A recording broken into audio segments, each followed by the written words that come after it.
Theory of automata या फिर theory of automation के बेसिक सीखने के बाद अब आप धीरे धीरे आगे बढ़ेंगे और ऑटोमेटा डिज़ाइन करना सीखेंगे। कैसे आप मशीन को डिज़ाइन करेंगे और उसमें कौन सा लैंग्वेज यूज़ किया जाएगा और मशीन लैंग्वेज को कैसे एक्सेप्ट करेगी, कौन सा स्ट्रिंग को एक्सेप्ट करेगी या फिर स्ट्रिंग को रिजेक्ट करेगी।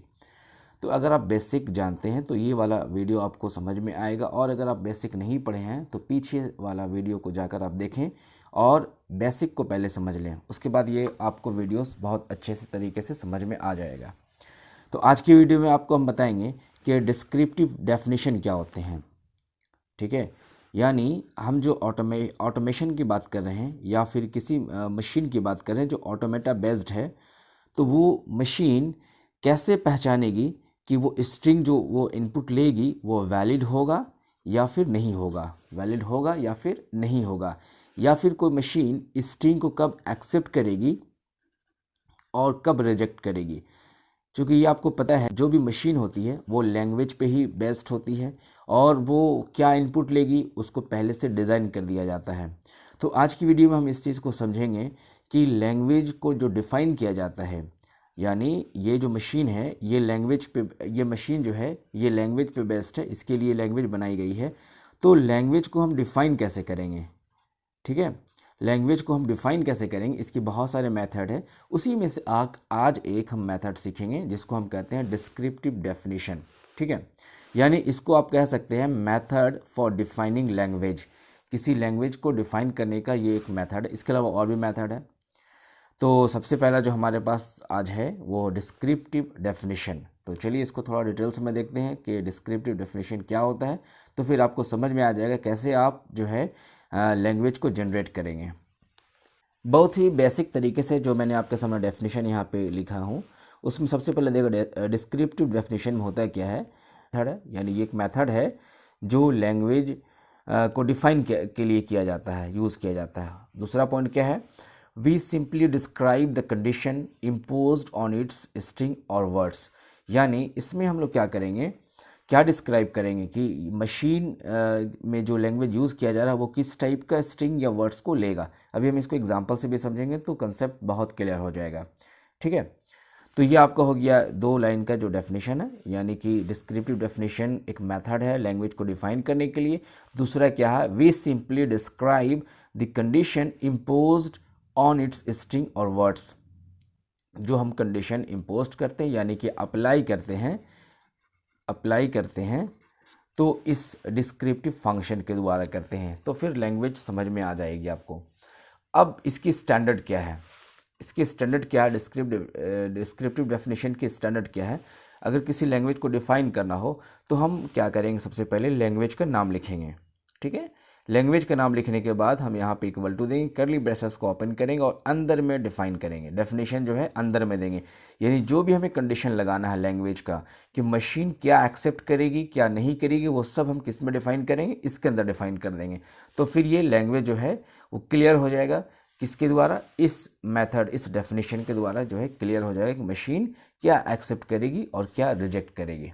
ठीक है, चलिए अब इसको कुछ एग्जाम्पल से समझते हैं। आपके सामने यहाँ पे एग्जाम्पल है।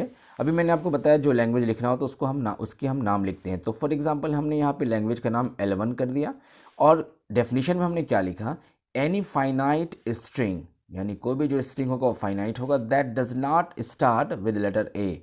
यानी हमने यहाँ पे डेफिनेशन कर दिया। डिस्क्रिप्टिव डेफिनेशन का मतलब ये होता है कि हमने लैंग्वेज को डिफाइन कर दिया। तो भाई किस टाइप का लैंग्वेज है, लैंग्वेज ये है कि जो भी स्ट्रिंग होगा ये जो भी वर्ड होगा वो ए से स्टार्ट नहीं होना चाहिए, डज नॉट स्टार्ट विद ए। तो अब इसकी एग्जांपल क्या हो सकती है, जो भी होगा ए होगा लेकिन वो शुरू में नहीं होगा, स्टार्ट ए से नहीं होगा, बी से होगा या दूसरे सिंबल से हो सकता है बट ए से नहीं होगा। तो ये आपका एक तरह का लिमिटेशन भी है, एक तरह का डेफिनेशन भी है कि आपने एक ऐसा मशीन बनाया और वो मशीन जो है ऐसे लैंग्वेज पे काम करेगी जो कोई भी स्ट्रिंग को ले सकती है लेकिन स्टार्टिंग में ए जो है कभी नहीं लेगी। तो ये हो गया आपका डिस्क्रिप्टिव डेफिनेशन की एक एग्जांपल हो गया।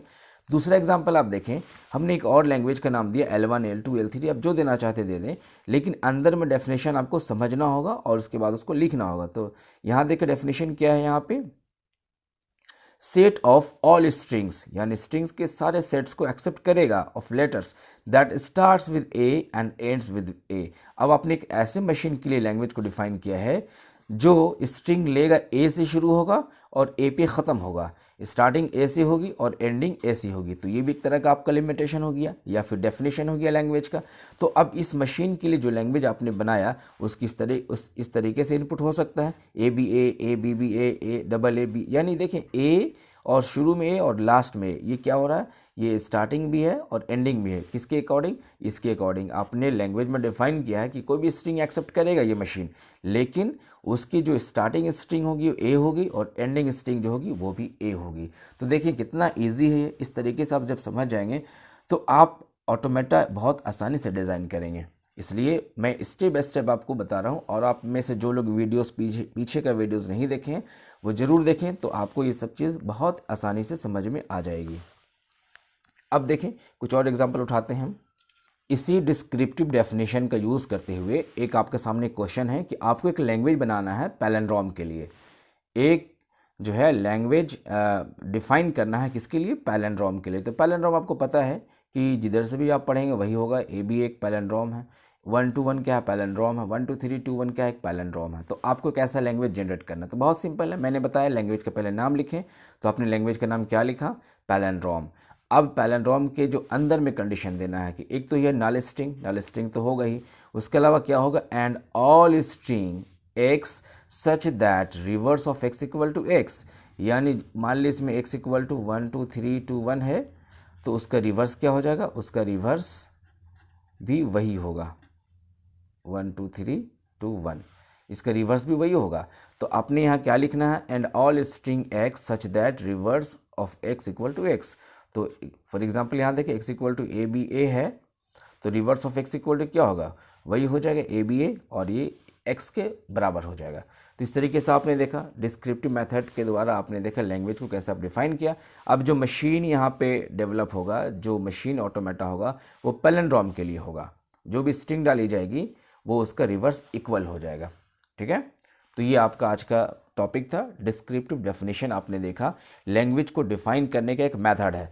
लैंग्वेज को डिफाइन करने का इसके अलावा और भी मेथड्स हैं जो हम लोग बाद के वीडियो में देखेंगे। आज आप सिर्फ समझें डिस्क्रिप्टिव डेफिनेशन क्या होता है, और फिर बहुत सारे क्वेश्चंस को आप सॉल्व करेंगे। तो आज के लिए बस इतना ही, मिलते हैं नेक्स्ट टाइम नेक्स्ट वीडियो के साथ। Thank you very much.